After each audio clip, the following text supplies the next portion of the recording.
हरियाणा किसान मजदूर संघर्ष मोर्चा के बैनर तले आज कुरुक्षेत्र में किसान यूनियन के कई संगठनों के पदाधिकारी इकट्ठा हुए और आगामी रणनीति बनाई। किसान यूनियन के पदाधिकारी ने जानकारी देते हुए बताया कि किसानों के द्वारा धान घोटाला उजागर किया गया था, लेकिन सरकार ने कोई ठोस कार्रवाई नहीं की है। उन्होंने कहा कि करनाल यमुनानगर धान घोटाला पर कुछ कार्रवाई हुई है, लेकिन कुरुक्षेत्र सीएम सिटी होने के बावजूद यहां पर अभी तक कोई भी कार्रवाई नहीं हुई है। उन्होंने कहा कि अगर सरकार ने एक सप्ताह के अंदर कोई ठोस कार्रवाई नहीं की तो वो एक सप्ताह के बाद पूरे हरियाणा के किसानों की बैठक बुलाए हैं और इसके बाद वहां से बड़े आंदोलन की घोषणा की जाएगी।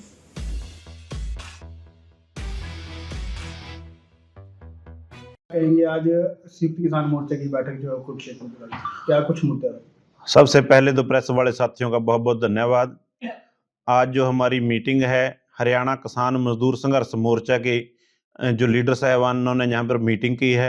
हरियाणा प्रदेश के अंदर जो धान के अंदर बड़ा घोटाला हुआ है उसके बारे में हमने यहाँ चर्चा की है और उसके बारे में उजागर करना है कि पूरे प्रदेश के अंदर जहाँ पिछले साल 62 लाख टन के आसपास खरीद हुई थी, लेकिन अब की बार भी वो कागजों में 62 लाख से भी ऊपर की खरीद हो गई है। जबकि पूरे प्रदेश के अंदर जहां फिजी वायरस की वजह से या बरसात की वजह से या और कारणों के कारण फसल किसान के पास कम है, लेकिन आंकड़ों के मुताबिक सरकार ने खरीद जो की है वो पिछले साल से भी ज़्यादा की है। उन सब बातों के ऊपर भी सरकार क्यों शुद्ध बुद्ध नहीं लेती? इतने बड़े घोटाले होते हैं, लोग इतनी 2 नंबर की कमाई करते हैं। जहां प्रेस ने भी बताया कि 40% से ऊपर का घोटाला है पूरी खरीद के अंदर, उसके बारे में और सीएम सिटी के अंदर उस घोटाले के ऊपर कोई भी कार्रवाई या कोई भी यहाँ पर किसी तरह की इंक्वायरी नहीं हुई है। उस मामले पर लेकर हमारी यहाँ पर आज बैठक थी, उसके अंदर हमने चर्चा की और उसी के अंदर ही आपको यहाँ पर कष्ट दिया है आने के लिए।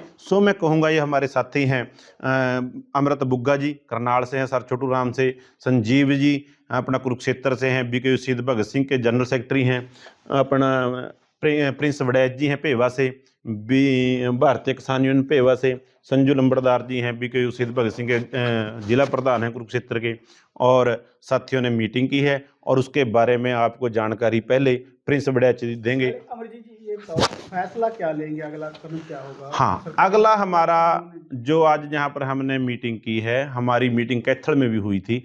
हमारी वैसे पहले हफ्ते के अंदर मीटिंग है, जींद के अंदर एक कन्वेंशन है, वहाँ पर हमारा मोर्चा पूरे प्रदेश के सभी डिस्ट्रिक्टों से वहाँ पर साथी पहुँचेंगे। बड़ी संख्या में एक मीटिंग है, उसके अंदर अगर सरकार ने हमारी इस वार्ता के ऊपर कोई संज्ञान नहीं लिया तो वहाँ से हम फिर बड़ी कॉल मेरे ख्याल से 5 या 6 दिसंबर के आसपास हमारी वहाँ पर मीटिंग है, उसके अंदर बड़ा फैसला लेंगे। आपने पिछले दिनों आंकड़ों के आधार पर जो है बात रखी थी, तो क्या आपकी बात जी देखिए, पहले तो प्रेस के साथियों का बहुत बहुत धन्यवाद जो एक छोटे से निमंत्रण पर यहाँ प्रेस कॉन्फ्रेंस की कवरेज के लिए पहुंचे हैं।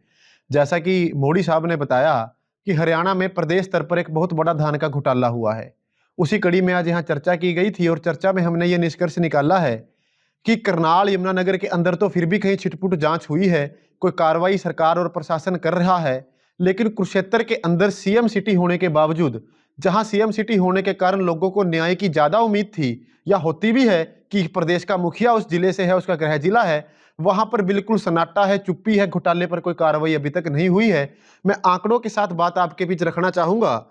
कुरुक्षेत्र जिले में इस वर्ष 3,15,039 एकड़ में पीआर धान की खेती हुई, यानी कि कुरुक्षेत्र जिले में 3,15,000 एकड़ धान लगी और 10 लाख 1,000 टन बिक गई, यानी कि 1 करोड़ क्विंटल से ज्यादा। और पिछली बार भी तकरीबन इतनी ही बिकी थी, 1 करोड़ क्विंटल और 1 करोड़ 30,000 क्विंटल, यानी कि केवल 3% कम। आप सब पत्रकार साथी ग्राउंड पर काम करने वाले हैं, आपने खुद कवरेज किया कि बाढ़ के कारण कितना बड़ा नुकसान इलाके में हुआ। फिजी वायरस ने किसान को खून के आंसू रुलाया और ये अकेली भावनात्मक बातें नहीं है। क्षतिपूर्ति पोर्टल का डाटा कह रहा है कि 81,057 एकड़ किसानों की फसल खराब हो गई, जो रेवेन्यू डिपार्टमेंट ने वेरीफाई कर दी। अब 3,15,000 में से अगर 81,000 चला जाए तो 2,30,000 एकड़ बची। पिछली बार 3,23,000 एकड़ में लगी थी, उसके बावजूद खरीद ने रिकॉर्ड तोड़ दिया, 1 करोड़ क्विंटल कुरुक्षेत्र जिले में खरीद हो गई, है ना अचंभे वाली बात। और जबकि इसकी अगर एवरेज निकालें 3,15,000 एकड़ के हिसाब से भी क्षतिपूर्ति को भूल जाएं। देखो, जो हमारा मकसद है ये आवाज उठाने का, जो घोटाला हुआ है पूरे हरियाणा में, इसमें जो हमारे किसानों को नुकसान हुआ है हम उसके बारे में बात करना चाहते हैं।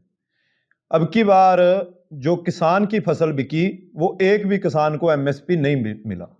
बहुत मोटे कटों में जो किसान की फसल है वो जो इन्होंने खरीदी है, किसी की 2100 में बिकी, किसी की 2000 में बिकी और किसी की है जो 1900 रुपए में भी फसल है जो बिकी। पर सरकार का जो डाटा था जितनी इन्होंने फसल खरीदनी थी वो पूरी फसल बिकी है।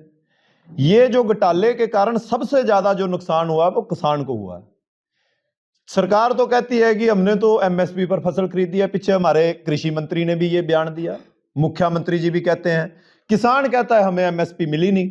और बीच का पैसा गया कहां?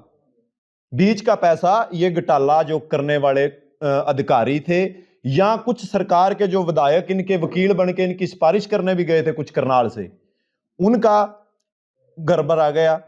ये सारा है जो नुकसान किसान को झेलना पड़ा। पर हम एक चीज से परेशान हैं, यहाँ कुरुक्षेत्र में सीएम सिटी भी है, हमारे मुख्यमंत्री भी यहाँ से आते हैं। एक तो सबसे बड़ा नुकसान हुआ है किसान का जिसको एमएसपी का रेट नहीं मिला, और दूसरा जो घोटाले के कारण लूटा गया वो सरकार को लूटा इन्होंने, मिलरों ने या कर्मचारियों ने मिलके या अधिकारियों ने मिलके। ये उस पर ढंग से जांच क्यों नहीं करवा रहे? इनमें सरकार देखिए, बड़े दुख की बात है जो बीजेपी सरकार भ्रष्टाचार मुक्त की बात करती है, पारदर्शिता की बात करती है। आज आपके सामने है पूरे हरियाणा प्रदेश के अंदर जो धान घोटाला है उसके लिए आज हमारे संगठनों के पदाधिकारी कुरुक्षेत्र में आए हैं। और इसके लिए मैं यही कहूँगा कि जो हक किसानों का और मजदूरों की जेब में जाना चाहिए था उसके लिए जो बजट बनाया जाता है कि किसान के लिए बड़े बड़े बजट बनाए गए, मजदूर के लिए, वो सब हवाई है।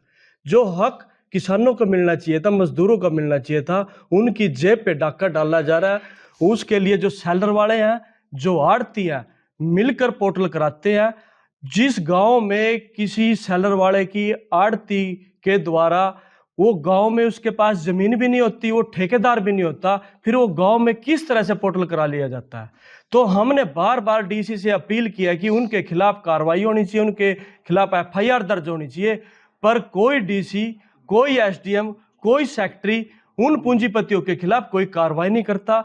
अब जैसे करनाल में धान घोटाला पकड़े गए तो वैसे थोड़ी पकड़े गए, तो उनके खिलाफ हमें सबूत मिले थे, तब जाकर सरकार को मजबूर होकर उनके खिलाफ कार्रवाई करनी पड़ी। और सरकार के मौजूदा विधायक करनाल से उन पूंजीपतियों को, उन सेलर वालों को बचाने के लिए प्रदेश के सीएम के पास गए। तो मैं ये कहना चाहता हूं कि कुरुक्षेत्र सीएम सिटी में घोटाला क्यों नहीं हुआ? मुझे तो ये भी शंका है कि प्रदेश का मुख्यमंत्री भी इसमें सम्मिलित हो सकता है, उसकी भी जांच होनी चाहिए, क्यों नहीं होनी? जी देखिए, जैसा कि संजीव जी ने कहा कि भाजपा सरकार भ्रष्टाचार के खिलाफ और पारदर्शिता का प्रचार करती है, और लोकतंत्र की जो न्यूनतम शर्त और आवश्यकता है वो पारदर्शिता है। इससे पहले जब 2022 में मैंने ये मामला उठाया था तो उस समय क्या था कि मेरा फसल मेरा ब्यौरा और ई खरीद पोर्टल पर कोई भी नागरिक प्रदेश का चेक कर सकता था मोबाइल नंबर डाल के कि किस आदमी के नाम कितना पोर्टल दर्ज है और कितनी जीरी बिकी है। उसमें हमने ये भी पकड़ लिया था कि एक पेहवा से पूर्व मंत्री हैं जो उनके पिताजी के नाम 10 एकड़ का पोर्टल हो रखा था। तो उसके बाद अब इन्होंने उस पारदर्शिता को खत्म कर दिया है। अब उस पे ओटीपी सिस्टम लगा दिया है कि कोई किसी का पोर्टल चेक ही नहीं कर सकता है, जबकि लोकतंत्र के अंदर पारदर्शिता बढ़ानी चाहिए ताकि आम नागरिक जो है वो विसल ब्लोअर की भूमिका में आ सके, ज्यादा से ज्यादा पारदर्शिता में काम करके किसी घोटाले को, किसी रहस्य को उजागर, आंकड़ों को कर सके। तो उच्च अधिकारियों ने ये काम किया है और ये इस ओर इशारा करता है कि कहीं ना कहीं चंडीगढ़ बैठे जो उच्च अधिकारी हैं वो इसमें संलिप्त हैं और पारदर्शिता केवल कागजों में रह गई है। उसके अलावा मेरे पीछे गुरलाल जी बैठे हैं, असमानपुर पेहवा से किसान हैं। इनका पोर्टल मंडी के एक आड़ती ने अपने पल्लेदार के नाम करवा लिया था। उसमें तकरीबन 15 दिन तक हमने दरखास्त दे के रखी। उसके बाद धोखाधड़ी की धाराओं में 420 में